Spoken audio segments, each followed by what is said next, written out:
Olá pessoal, tudo bem? Eu sou o Wilson Rodrigues, aqui do Jefa Sorocaba. Estamos aqui para mais um programa Evangelho no Jefa, começando o mês de novembro de 2024.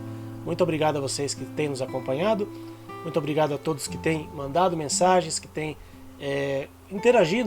estão interagindo conosco em relação aos nossos programas. Muitíssimo obrigado realmente aos incentivos de todos vocês para a gente continuar com o nosso programa, né, que iniciamos neste ano de 2024, lá no mês de maio, né? E faltando agora 2 meses para o final do ano. Então, muito obrigado a todos que têm nos acompanhado. Vamos iniciar então fazendo a nossa prece de abertura, agradecendo mais uma vez a Deus nosso Pai, ao nosso Mestre Jesus, aos nossos amigos espirituais que nos acompanham, que nos auxiliam sempre, para que estejam conosco em mais este Evangelho, auxiliando e abençoando a cada um dos irmãos que estão aqui nos acompanhando, que seja uma oportunidade de aprendizado para todos nós, encarnados e desencarnados também, e que Jesus abençoe os lares e os corações de todos que estão agora nos acompanhando. Que assim seja, graças a Deus e graças a Jesus. Bom, como eu falei na semana passada, né, a gente está no capítulo 5 do Evangelho segundo o Espiritismo e a gente vai até fevereiro de 2025 lendo aqui esse capítulo, porque é um capítulo bem longo, né, tem vários itens aqui.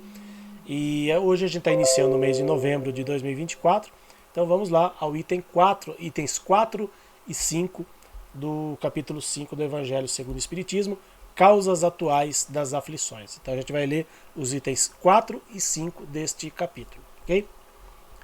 As vicissitudes da vida são de duas espécies, ou, se preferirmos, tem duas fontes bem diversas, que é importante distinguir.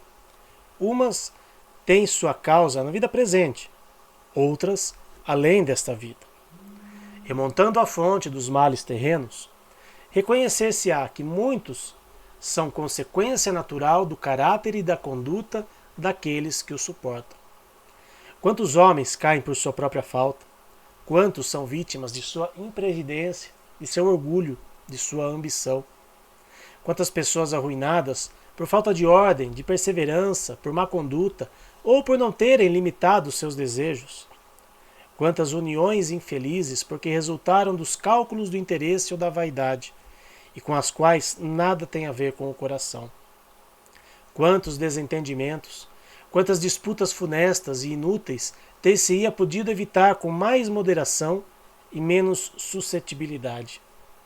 Quantas doenças e enfermidades são a consequência da intemperança e dos excessos de todo gênero? Quantos pais são infelizes com seus filhos por não terem combatido as suas más tendências desde o princípio? Por sua fraqueza ou indiferença, deixaram que se desenvolvessem neles os germes do orgulho, do egoísmo, da tola vaidade, que ressecam o coração e mais tarde, colhendo o que semearam, admiram-se e se afligem com sua falta de respeito e sua ingratidão. Que todos os que têm o coração ferido pelas vicissitudes e decepções da vida, interroguem friamente a sua consciência. Remontem pouco a pouco a fonte dos males que os afligem e verão se na maioria das vezes não podem dizer: se eu tivesse feito ou não tivesse feito tal coisa, eu não estaria nesta situação. A quem se deve então todas essas aflições, senão a si mesmos? O homem é dessa maneira, num grande número de casos, o artífice de seus próprios infortúnios. Mas, em vez de reconhecê-lo, ele acha mais simples e menos humilhante para sua vaidade acusar o destino, a providência, a sorte desfavorável, enquanto que sua má estrela, que na verdade é a sua própria negligência. Os males dessa natureza formam certamente um número considerável das vicissitudes da vida. O homem os evitará, quando trabalhar para o seu aperfeiçoamento moral e intelectual. A lei humana alcança certas faltas e as pune. O condenado pode, então, dizer que sofreu a consequência do que fez. No entanto, a lei não alcança e não pode alcançar todas as faltas. Ela alcança, mais especialmente, aqueles que trazem perigo à sociedade e não as faltas que prejudicam os que as cometem. Mas Deus quer o progresso de todas as suas criaturas, e é por isso que Ele não deixa impune nenhum desvio do caminho certo. Não existe uma só falta, por mais leve que seja, nenhuma infração à sua lei, que não tenha consequências forçosas e inevitáveis, mais ou menos desagradáveis. Isso significa que tanto nas coisas pequenas como nas grandes, o homem é sempre punido naquilo em que pecou. Os sofrimentos consequentes são uma advertência de que ele andou mal e dão-lhe a experiência e o fazem sentir a diferença do bem e do mal e a necessidade de melhorar para evitar no futuro o que foi uma fonte de desgostos. Sem isso, ele não teria nenhum motivo para se corrigir. Confiante na impunidade, retardaria sua evolução e, consequentemente, a sua felicidade futura. Mas a experiência, algumas vezes, chega um pouco tarde, quando a vida já foi desperdiçada e desorganizada, quando as forças já estão consumidas e o mal é irremediável. Então o homem se põe a dizer: se no início da vida eu soubesse o que sei hoje, quantos passos em falso eu teria evitado.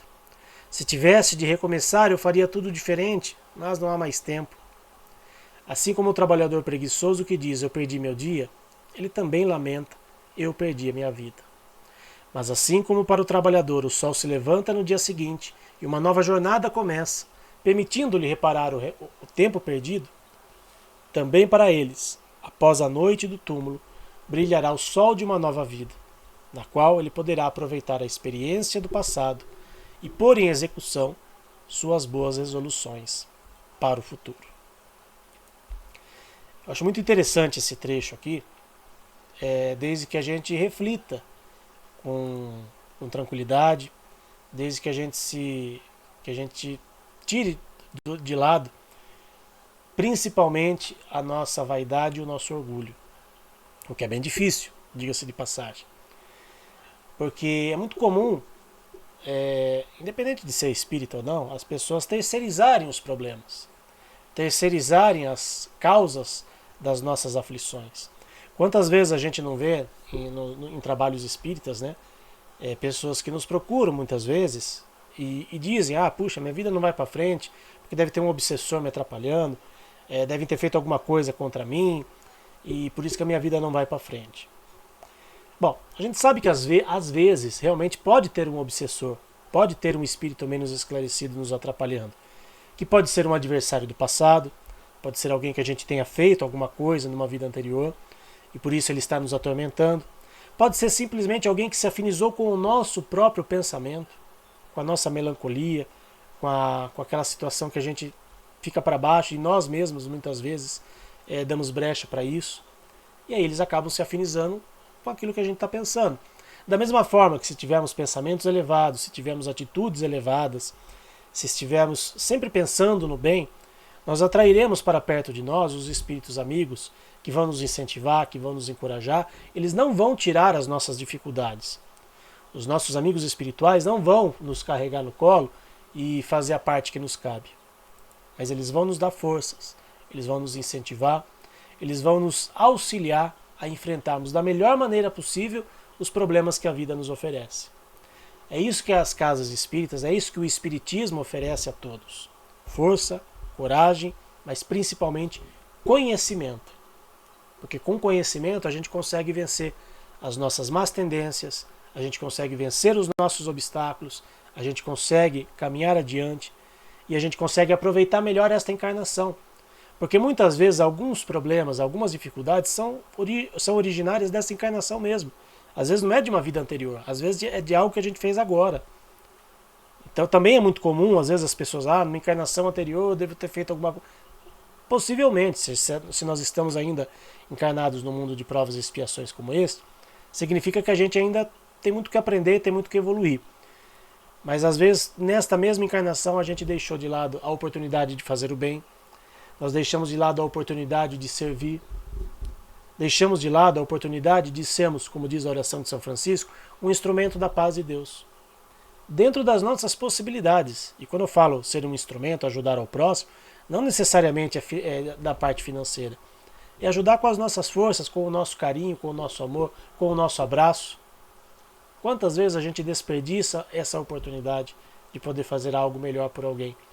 E quando a gente faz algo de bom para alguém, a gente está fazendo algo de bom para nós mesmos e estamos nos poupando de futuros problemas, de futuros percalços, de futuras aflições eventuais que a gente tenha nesta vida e na vida anterior. Então, aproveitemos o conhecimento que o Espiritismo nos traz, aproveitemos essa oportunidade maravilhosa que Deus nos dá, que é dessa nossa encarnação, para aliviarmos os nossos problemas, aliviar as nossas aflições e crescermos espiritualmente cada vez mais. Então, essa era a leitura, essa era a reflexão da noite de hoje. E eu convido vocês agora para juntos fazermos as vibrações pelos nossos irmãos animais. Vibremos por todos os animais que vivem na terra, nos rios, nos mares e no ar. Pelos animais que estão em nossos lares. Pelos animais que, mesmo possuindo uma morada, sofrem por negligência e falta de cuidados, amor e respeito.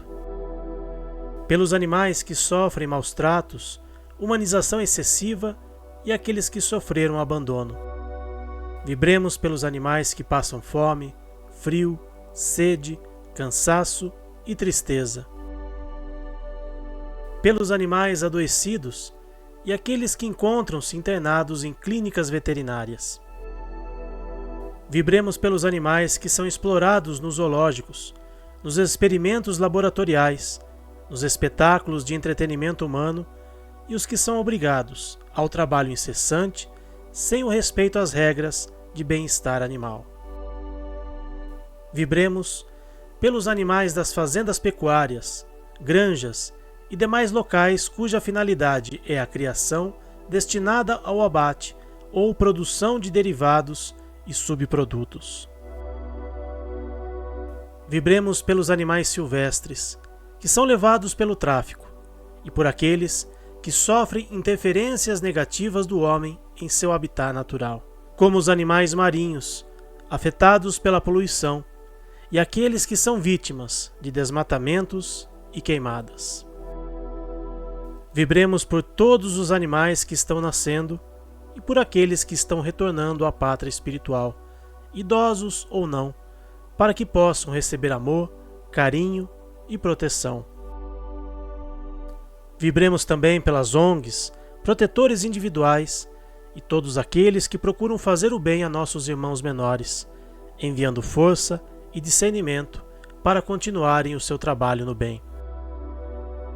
Por fim, pedimos licença para vibrar pelos animais que estão com os nomes no caderno de vibrações do Jefa, para que recebam a atenção especial das equipes espirituais, para que possam restabelecer a sua saúde através de águas que contenham os medicamentos necessários para o auxílio de seu tratamento veterinário. Que assim seja.